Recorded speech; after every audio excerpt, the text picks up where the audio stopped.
Ada apa ini? Kenapa paman itu terlihat sangat marah? Tuh, larinya tuh. Apa? Apa Otan gak salah dengar? Landak. Jadi paman itu sedang mengejar landak. Wah, sepertinya Otan harus cari bantuan nih.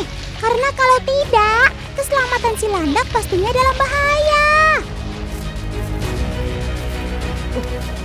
Ada apa, Pak?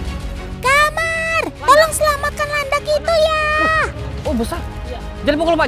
Jangan dipukul. Landak adalah hewan pengerat juga, sama seperti berang-berang dan tikus. Mereka dibekali kemampuan menggali dan mampu menggigit apapun. Makanya, kalau sudah menemukan tanaman patani, bisa rusak semua hasil panennya.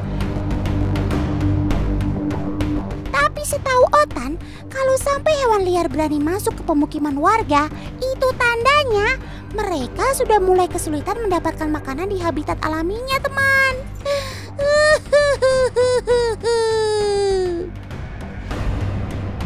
Padahal landak aslinya hewan yang tidak agresif dan cenderung pemalu. Tapi kalau dalam kondisi terdesak kayak sekarang ini, dia bisa saja berubah menjadi galak dan berbahaya. Oh, ini Bang, buahnya, Bang. Oke. Nih, Tan, jadi landaknya mau Bang Amar pancing pakai nih buah pepaya. Kita coba ya. Iyalah, ternyata umpan yang dimaksud adalah buah pepaya toh. Wah, emang cemerlang ide Kak Amar. Apalagi kondisi dia kan sedang lapar, pasti dia akan terpancing untuk keluar lubang. Sekarang Kak Amar dan Paman cepat sembunyi dulu. Soalnya dia nggak akan mau keluar kalau masih ada orang di sekitarnya. Nah, kita tunggu sini aja, Pak. Biar landaknya keluar, Pak. Lihat, landaknya mulai bergerak, teman. Nah kan, ternyata dia emang gak bisa banget mencium bau makanan. Wah, beruntung sekali Otan melihatmu, Sob. Ini dia yang namanya landak endemik Sumatera. Dia bernama latin Hystrix sumatrae. Sesuai namanya, landak ini hanya bisa ditemukan di sekitar Pulau Sumatera saja ya teman. Di Indonesia terdapat 5 jenis landak. Di antara kelima jenis landak ini, hanya landak Jawa lah yang masuk ke dalam daftar hewan dilindungi. Tapi bagaimana cara menangkapnya, Kak Amar? Duri mereka kan sangat panjang dan juga tajam. Nah, Tan, biasanya di daerah lain mereka tuh menangkap landak menggunakan gedebong pisang, Tan. Tapi bisa menyakitkan si landaknya, Tan. Nah, sekarang Bang Amar mau coba menangkap si landak itu menggunakan media lain yang tidak menyakitkan dia, Tan. Sepertinya gerakan si landak sudah semakin lambat tuh. Ini waktu yang tepat untuk menangkapnya.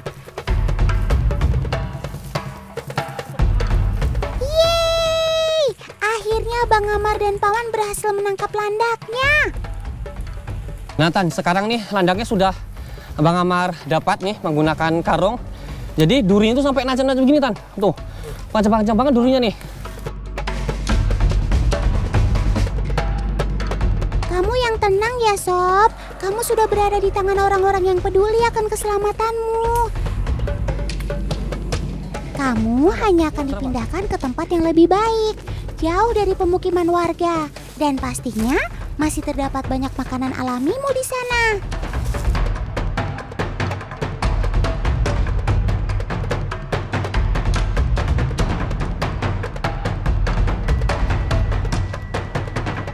Sepertinya tempat ini sangat cocok untuk kamu, Sob. Banyak rerumputan dan pastinya jauh dari pemukiman. Baik-baik kamu di sini ya, Sob.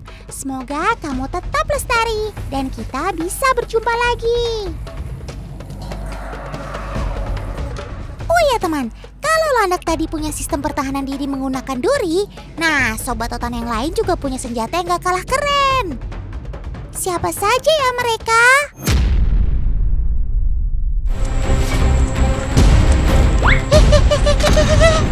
Aduh, kok malah berantem kalian? Maaf ya teman, maklum, si Ranggo ini termasuk hewan teritorial. Jadi kalau ada saingannya pasti berkelahi. Sudah ya, sudah. Malu kan dilihat teman-teman di rumah? Peaceman, kalau kata anak sekarang, Wallace bro.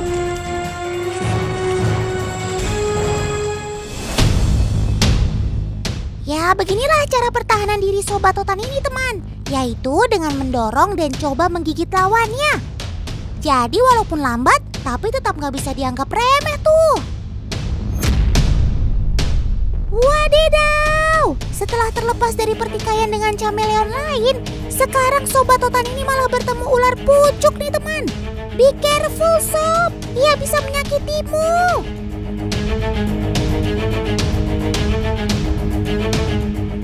Wih, kali ini si chameleon menggunakan teknik kamuflase untuk bertahan teman. Ia langsung berbaur dengan warna daun, sehingga membuat si ular jadi sulit untuk melacaknya. Gak hanya itu saja, Sobat Totan ini juga menggunakan jurus andalan lain, yaitu mematung. Tapi jika dirasa sudah aman, secepat kilat ia akan langsung bergegas pergi. Strategi yang cerdik sob.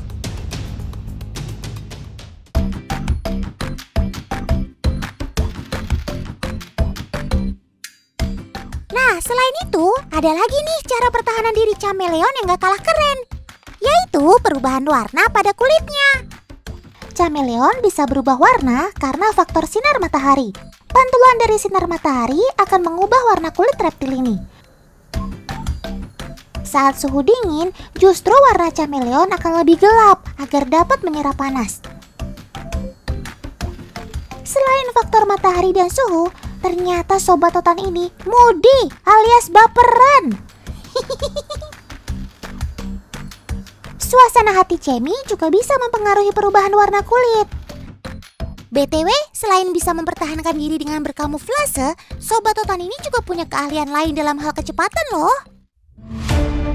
Shh, jangan ganggu, apalagi kagetin Sobat Totan nih teman. Dia lagi fokus tuh. Gimana sob? Buah di atas pohon sana udah mateng belum? Walah. Totan kira lagi fokus bantu cari buah. Nggak taunya cari makan buah diri sendiri. Teman, pasti kalian sudah tahu dong kalau senjata rahasia chameleon menangkap mangsa terdapat pada lidahnya. Yaps, ketika chameleon membidik mangsa dari jauh, maka lidah panjangnya beraksi untuk menangkap jangkrik. Dan hop, berhasil! Kecepatan aksi lidahnya dalam menangkap mangsa hanya membutuhkan waktu 0,07 detik. Super!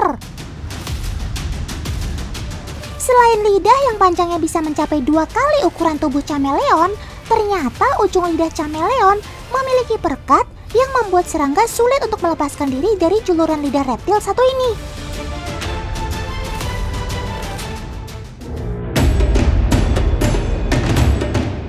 Teman, jangan tertipu sama wajah lugunya si jerapah ya, karena ternyata ia punya pertahanan diri yang gak kita sangka-sangka. Di alam liar, sesama jerapah kerap terlihat bertarung dengan ganas seperti ini teman. Ya, mereka bertarung dengan cara mengayunkan leher dan menancapkan kepalanya ke bagian tubuh lawan. Bisa kena leher lawan atau kaki, atau bisa juga kena perut. Yang jelas, Otan gak mau bayangin ketabrak sabetan otot seberat 200 kilo. Tinju Mike Tyson lewat kali. Mereka biasa bertarung memperebutkan wilayah kekuasaan dan tahta sebagai pejantan terkuat teman. Nah, satu lagi bahayanya si muka imut ini, terjangan larinya. Si jerapah punya tinggi 4 hingga 6 meter, karena dia juga punya kaki yang jenjang tinggi ini teman. Makanya dia bisa berlari hingga kecepatan 60 km per jam. Jadi kalau sampai terinjak kaki beratnya atau tertabrak si jerapah, dapat dipastikan sangat berbahaya dan fatal akibatnya.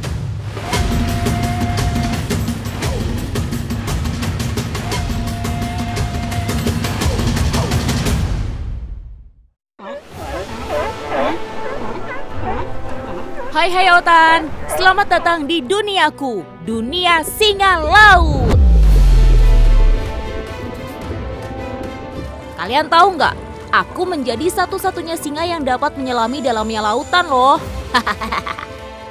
Keahlian menyelamku ini ditopang oleh kemudi siripku yang kuat dan panjang, sehingga aku dapat membelah lautan dengan mudah. Layaknya torpedo, air dapat kutembus dengan kecepatan hingga 35 km per jam.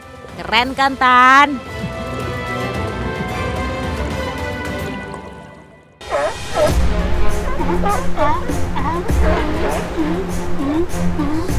Wah, keremak Sob.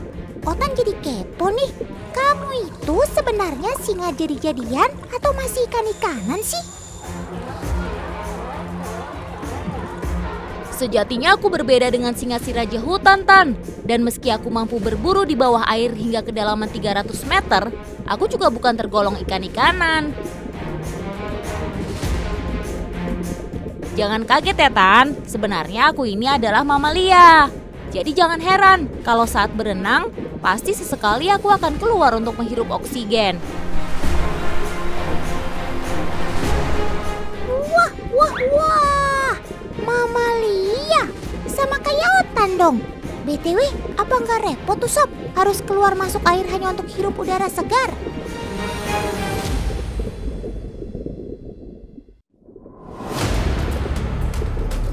Gak usah khawatir, Tan. Aku memiliki kemampuan beradaptasi secara fisiologis. Saat menyelam, lubang hidungku ini mampu menutup secara otomatis. Aku juga bisa mengurangi frekuensi detak jantung hingga menghemat banyak oksigen. Dengan begitu, aku mampu menahan nafas hingga 20 menit lebih saat menyelam di lautan. Gitu Sob. Emangnya ngapain juga sih betah banget berlama-lama di dalam air? Otan aja jarang mandi.